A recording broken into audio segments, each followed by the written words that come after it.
Buenos días, profesor. En esta oportunidad voy a presentar mi informe final. Mi nombre es Bill Brandon Chávez Arias y mi rol en TDP ha sido como analista programador. La agenda es, vamos a detallar todo el trabajo que he realizado desde la semana 1 hasta la semana 15. El objetivo general es justamente ver cuál ha sido mi desempeño durante este tiempo de trabajo en TDP. En el Sprint 1 que pertenece, la semana 1 que pertenece al Sprint 1 como rol de analista programador, se me mandó a implementar un login, búsqueda de frameworks y conexión de base de datos. Entonces, para poder implementar el login, primero tuve que preguntar en qué frameworks. Ellos me dijeron, investiga, danos un framework. Entonces, éramos dos en ese trabajo, dos de TDP. Entonces elegimos de que ser en Flask, que es bastante, según la documentación que nosotros leímos, porque es la primera vez que tocábamos Flask, era muchísimo más simple que implementar un backend y un front. En Flask estaban los dos ahí. Entonces dijimos, trabajamos con Flask y con una base de datos que es PHMyAdmin. Entonces implementamos el login. Ahora, para esto, para implementar todo este login, deberíamos, bueno, aplicamos conocimientos como autenticación y encriptación. Estas eran funciones que tenía Flask ya.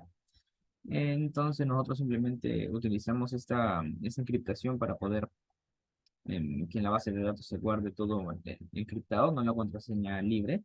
Y en la autenticación nosotros hacíamos esta reversa de encriptación, desencriptación para poder hacerlo. Este fue el primer proyecto en el que estuve, que es un proyecto que querían hacer una página web donde tú pones un link y te dice si ese link que ingresaste es phishing o no. Ahora en la semana 2 me cambiaron a otro proyecto. Acá estuve muchísimo más tiempo. Este proyecto trata de una solución tecnológica basada en cloud computing y blockchain para el proceso de vacunación de niños en el Perú.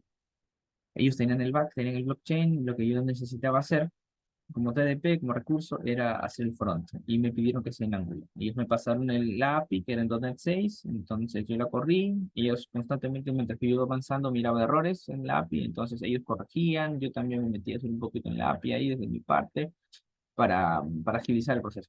Porque tenía que presentar bastantes historias de usuario, la verdad. En la semana 2 me mandaron a implementar el sidebar y el navbar. Listar pacientes y búsqueda de pacientes y la navegación. El sidebar y el navbar son la barrita que está arriba en una página web donde ves el menú, el icono de la persona, el usuario, cerrar sesión de repente. Y em, el sidebar es esta parte lateral donde es como un menú desplegable, donde tú ves el home, cuenta, registro, configuración y salir, por ejemplo. ¿No? Entonces, se implementó esto. Creo que sí yo le sugerí porque tenía un template, un Bootstrap, entonces era súper rápido. Luego de esto, listar pacientes, que necesitamos saber documentación de Bootstrap, porque utilizamos Bootstrap, HTML5, CSS y TypeScript, ¿no? Lo típico de Angular. Para listar pacientes, esa lista se hizo en una tabla y buscar de pacientes es un input con una función que tenía un search, ¿no? Buscamos entre los char de cada string. Si hay similitud en la palabra, primero los hacíamos minúsculas y miramos si hay similitud en las palabras y encontramos todas las coincidencias y las ponemos. Navegación es simplemente aplicar el navigate de Angular. Siguiente tenemos la creación de login con reconocimiento de rol, la implementación del logout, la navegación para doctores y padres y creación de tablas y pestañas de registro. Bueno, acá para la creación de login con reconocimiento de rol, ellos me pasaron en el login un token. Ese token tenía que detokenizarlo y ahí me daba el rol. Hay dos tipos de rol. Paciente, no, doctor o padre de familia.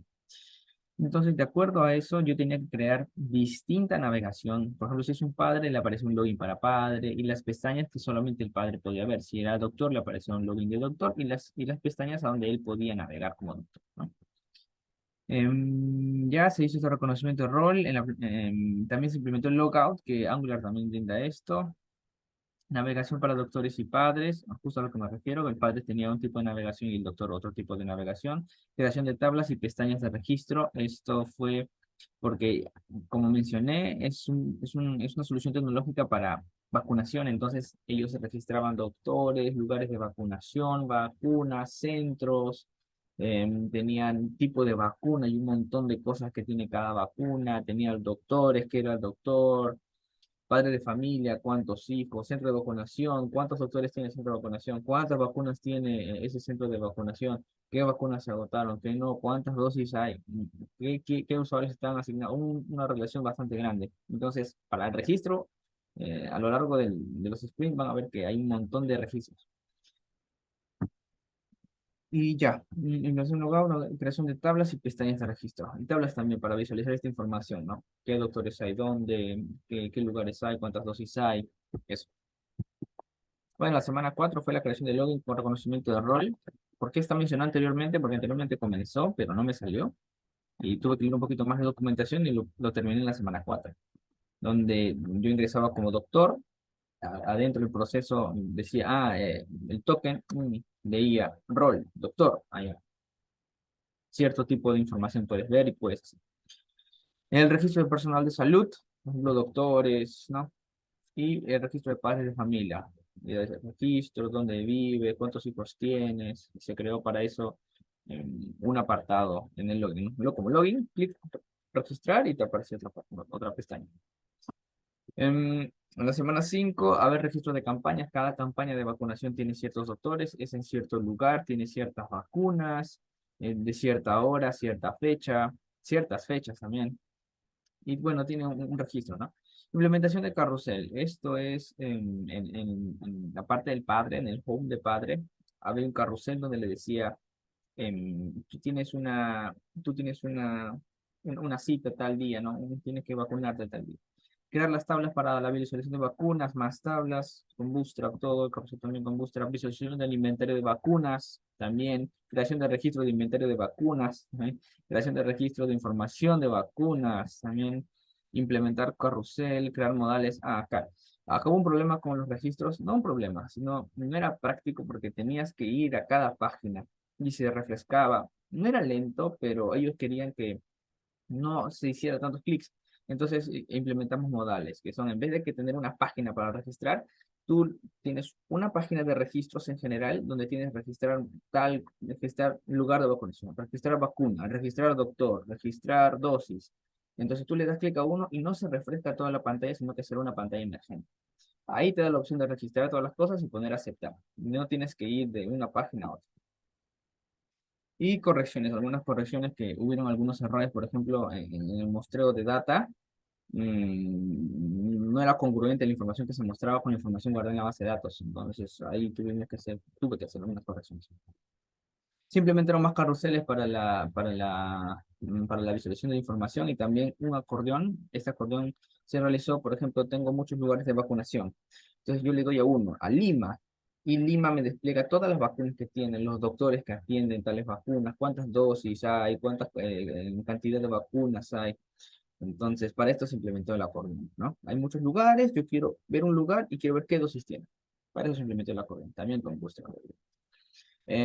Corrección de errores, sí, para la semana 9 se corrigieron los errores porque ya era el final, ya habíamos acabado el proyecto, todo el usuario que tenía, era corregir los errores, comentar el código por si quería mejorar algunas cosas y cambiar para que no estén perdidos, ahí tuve que comentar todo el código, y había algunas funciones que yo reutilizaba, ¿no? Por ejemplo, crear algunas tablas o cosas así, tanto en el HTML como en el TypeScript, crear funciones que simplemente llames de un servicio y no tengas que estar implementando en cada componente.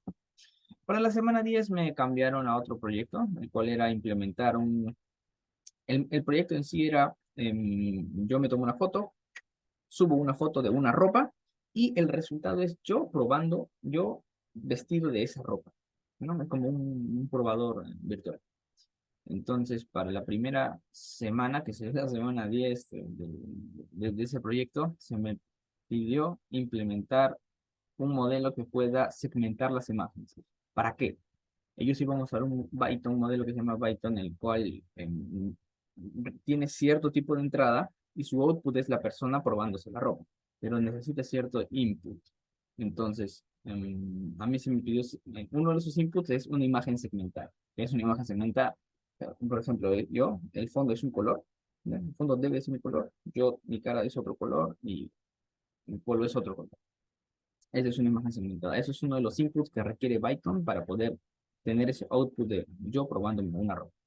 Entonces, durante la semana 10 no se implementó un modelo, sino se importó, o sea, se usó un modelo ya hecho, porque estos modelos son gigantescos.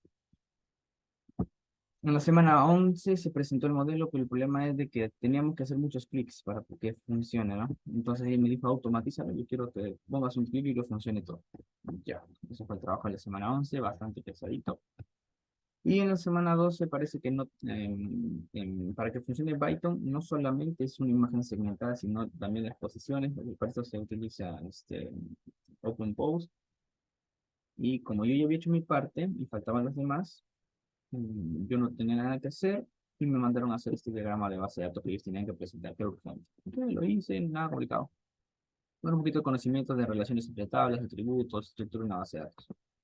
Y durante la semana 13, Python necesita una cosa más, necesita que la imagen sea de cierto tamaño. Entonces me mandaron a hacer una función que cambie el tamaño de la imagen.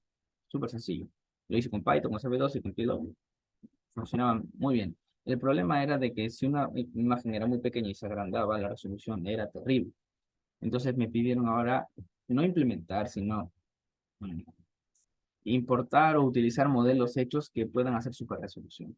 Entonces, CB2 tiene la facilidad de poder importar modelos hechos. Entonces lo que hice fue con CB2 importar modelos que puedan hacer super resolución y se lograron buenos resultados, la verdad, de 150 a 150, de 150 por 150 a 700 por 700, era casi idéntica la imagen y funcionaba muy bien. Entonces, para la semana 15 me pidieron automatizar porque nuevamente el proceso era muy engorroso, teníamos que subir las imágenes manualmente, a veces teníamos que comentar código de acuerdo a la imagen, el tamaño cambiaba, entonces tú tienes que cambiar manualmente. Me dijeron automatizar el proceso por esta semana. Entonces, ese es el trabajo que he realizado durante todo desde la semana 1 hasta la semana 15 eh, como TDP recurso de analista de proveedor.